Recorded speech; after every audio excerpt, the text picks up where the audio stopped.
Good afternoon, everybody. Bob Fitzgerald, Brave Haven Media. Glad you're with us for today's edition of Patriots Dreams. And Patriots Dreams is just a show where we simply talk about our nation and our dreams and aspirations for our nations, our fears, and what we think the state of our country is. I am grateful to be an American. I am grateful to live in this wonderful country. I am grateful for the freedoms and the liberties that we enjoy. And oftentimes, I think, well, not oftentimes, most times, I think we take that for granted, and I think that we overlook our responsibility as citizens of the United States to make our nation great. You know, you might hate Donald Trump, you might love Donald Trump, but I love his theme, Make America Great Again. And roughly since 2000, somewhere in 2002, our nation has been in a spiral of divisiveness, and one that it seems has become somewhat polarizing. And it really saddens me because on September 11th, 2011, when our nation was attacked by terrorists, we changed forever as a country. And for a short while, we as Americans, we bonded together, we trusted each other, we helped each other, we overlooked our weaknesses and our differences. We wanted to let the world know that we are the United States of America and nothing is going to stop us or be in our way. And unfortunately, a short time after that horrific event, where so many lives were lost, so many dreams were crushed, we let an era of mistrust creep in. And there's always been mistrust with the government, mistrust with different things, but we let that infect us in a way that it hasn't infected us. And whether you like George W. Bush or whether you hated George W. Bush, doesn't matter. He's not the president anymore. But that is where the divisiveness began, with people not trusting him, with people saying he manipulated things. And I think every politician manipulates things to a degree.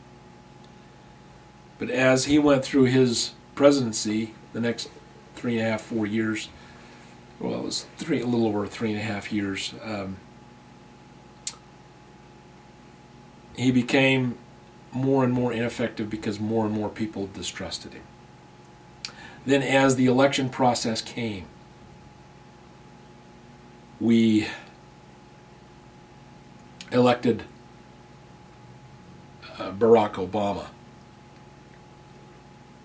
And in my mind and in my viewpoint of President Obama is that he is the poster child for divisiveness. I feel further away from my fellow countrymen than I felt for a long time. You're afraid to say something because of the vitriolic reactions that you may get. And I live in Utah, a very conservative state, and yet you feel tentative about discussing things that matter deeply to you as an American and as a member of our great nation. And so we've had 8 years of that, and I remember being in shock when Michelle Obama made the comments of she didn't like I can't remember exactly what it was, but she didn't like the country, or she didn't feel proud of her country. And what a sad thing that is, to not be proud of your country. And yet here I find myself today questioning so many things about those who we have elected, our elected officials, and all of the bureaucracies and all of the alphabet agencies and all of these things that are out there, that I'm really not proud of us as a people. And we, the people, can can blame the government, so to speak. But we've got to look hard at ourselves, because we are the ones that elected these people. We are the ones that said, yes, go and represent me. And we have not held them accountable for the decisions that they have made. And you might say, oh yes, we've held them accountable on many different levels. We've held them accountable on this and this and this. You know, we threw out a bunch of Democrats and elected more Republicans. But that doesn't matter. They're all politicians. That is a sad statement. That is a sad thing. That those people forget that we elected them to represent us, not to rule us, not to regulate us, not to coddle us into thinking that we are inferior and they are superior. We almost idolize the opinions of actors and athletes, thinking that because they have achieved greatness on the athletic field, or because they have become rich, because they have made movies, we equate that with intelligence. And there is nothing further from it.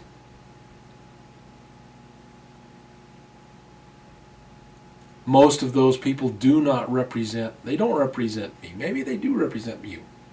Maybe I'm out of touch. But I am a conservative in my heart. And I love the principles that our nation was found on. I love our Constitution. I love being able to get up in the morning and get in my car and drive wherever I want. I love being able to watch television or to go for a walk or whatever it is. I love those freedoms and liberties. I love to go out and shoot my handguns. I love the opportunities that are mine, that the Constitution of the United States has given me those liberties and has helped me to enjoy those liberties. But I feel they are being challenged at the very core. And so many of us as Americans have allowed our minds to be covered with opinions of those who are out of touch with reality. Yes, I am grateful for this nation. I am grateful for the opportunities that are mine, that are still mine, that are still there.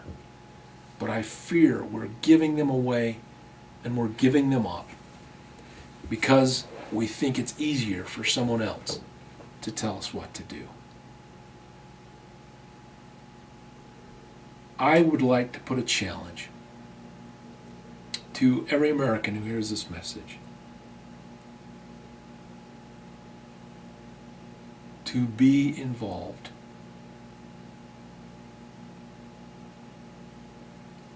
When I say be involved, I'm not telling you need to run for office. I'm not telling you that you have to go out and be a delegate. I'm not telling you any of those things. But what I'm telling you is to be involved, know what the issues are, know how your representatives, whether they be local, state, or national, know what they're doing and hold them accountable when they're not doing what is right. When they get elected, they think they become rulers over us. They think their intelligence quotient, their IQ, goes up 20 points. It does not. We elected them because we trusted what they were telling us, and we wanted them to represent our views in our local government and and and beyond. And sadly, they do not do that.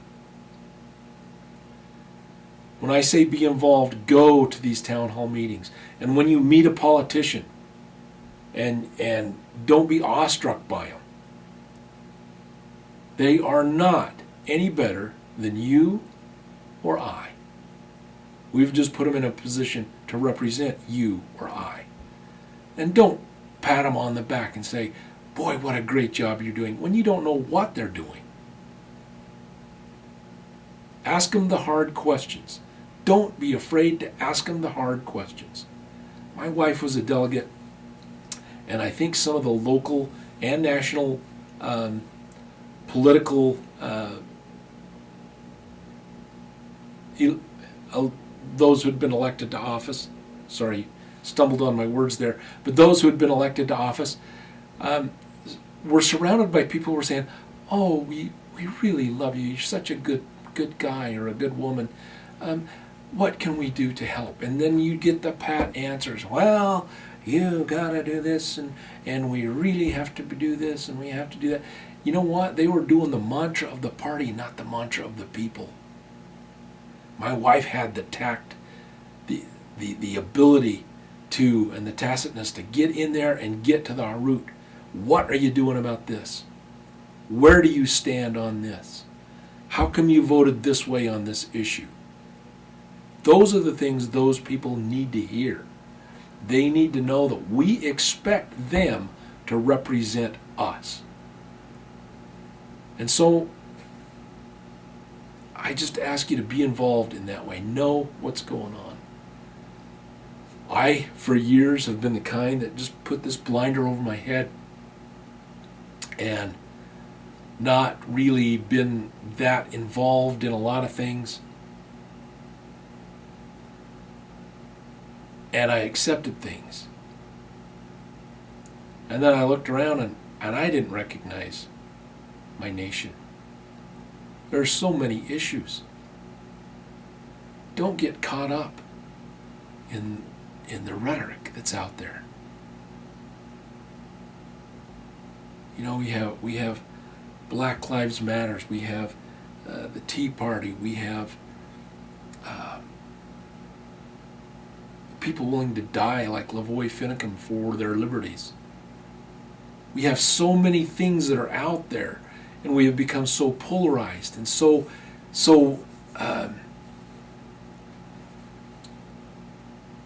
disheartened that we have forgotten how to work together.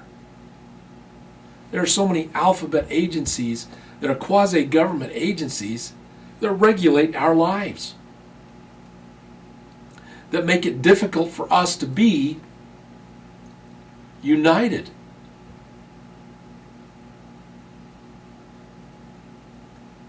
Our personal property rights are attacked every day. Our fundamental basic Bill of Rights are attacked every day. Whether it be federally or state, they're attacked. Now granted, with liberty and freedom comes great responsibility. We can't just walk all over each other. We've got to build respect for one another. We've got to learn how to work together and move forward, not move back in hate and anger. Not blame everyone else for our problems. Not seek vengeance on someone else, but to stand tall. Put the weight of our responsibility, our decisions, and our choices on our shoulders and go forward. And look for opportunities to help each other. Old Quaker proverb, thee lift me, and I'll lift thee, and we'll ascend together. Great counsel and great words.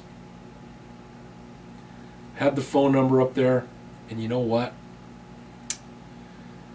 Didn't even mention it.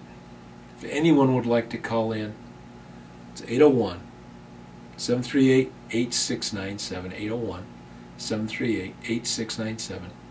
Feel free to call in. If you watch this show after it's gone off the air, which it's going to go off here in just a few minutes, unless I get a call, call that number and leave a message. We'll get back to you. Follow us on Facebook.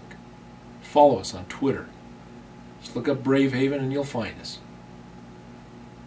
Again, I am grateful to be an American. I am grateful for the opportunities that are mine. I love this country. I love my liberty. I love my freedom. And I want to preserve that and protect that and defend that so that my children and my children's children and my grandchildren's children can enjoy the liberties and freedoms that I have enjoyed in my life. I worry more about it as I get older. Not just because I know I'm closer to the grave, but because I worry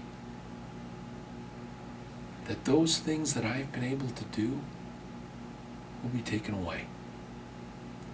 I remember as a child being able to get on my bicycle and ride all over and be gone and not have to fear and not have to worry and not have to be afraid of something bad happening.